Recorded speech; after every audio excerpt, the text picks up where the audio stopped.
শুরুতেই তোমাকে একটা কথা বলি। তুমি নিজেও হয়তোবা খেয়াল করেছ যে পৃথিবীতে সৎ মানুষগুলোর চেয়ে অসৎ মানুষগুলো একটু বেশি সুখী, কিন্তু তাদের জীবনে সুখ থাকলেও শান্তির অনেক বেশি ঘাটতি। তবে কি জানো, মানুষের জীবনে সুখের থেকে শান্তির বেশি প্রয়োজন।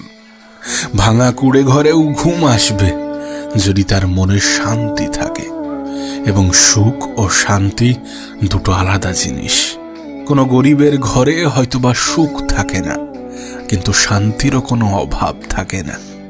আসলে কি বলতো, আমাদের প্রত্যেকের মধ্যেই একটা অভ্যাস তৈরি করা উচিত, অল্পতে খুশি থাকার, অল্পতে তুষ্ট থাকার।